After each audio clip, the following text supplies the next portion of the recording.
একজন football player, সবার একটাই প্রশ্ন, সে মানুষ নাকি এলিয়েন? 40-এর কাছাকাছি এসেও সে যেভাবে মাঠের মধ্যে দৌড়ায়, এমনভাবে একজন 16 বছরের যুবকও দৌড়াতে পারে না।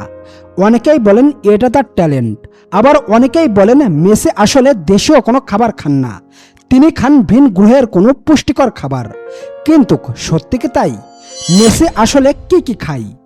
মেসির খাবারের লিস্ট দেখলে আপনি সত্যি অবাক হয়ে যাবেন। বন্ধুরা, একটা সময় মেসি অনেক বেশি পিৎজা খেতেন, সাথে কোমল পানীয় এবং চকলেট তো ছিলই। ফলাফল মাঠের মধ্যেই অসুস্থ লাগতো, শরীর আগের মতো সাড়া দিচ্ছিল না, সব সময় ক্লান্ত লাগতো। যে কারণে 2014 সালে বিশ্বকাপের সময় তাকে সমস্যায় পড়তে হয়েছিল।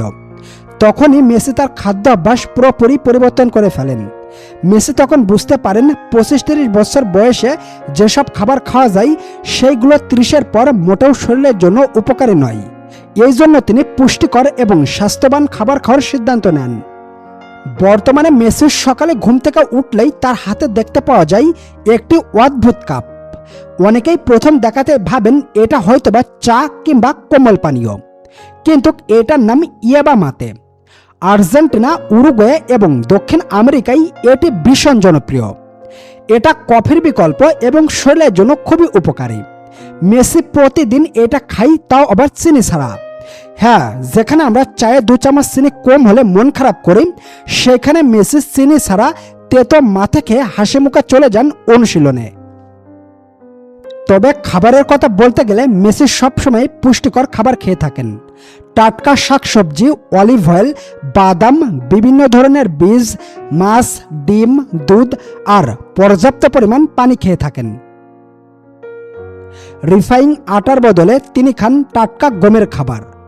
মাংসও খান, তবে পরিমাণে খুবই কম, কারণ অতিরিক্ত লাল মাংস হজম করা কঠিন। আপনারা জানলে একেবারেই অবাক হয়ে যাবেন, যে পিৎজা একটা সময় মেসির এত প্রিয় ছিল, এখন সেই পিৎজার সামনে দাঁড়িয়েই নিজেকে কষ্ট দেন। তবে সময় পেলেই রোস্টেড চিকেন আর আর্জেন্টিনার জনপ্রিয় খাবার মেলানেসাও খুবই ভক্তি করে খেয়ে থাকেন মেসি। আর ডেজার্ট, সেটাও খান, তবে পরিমাণে খুবই কম।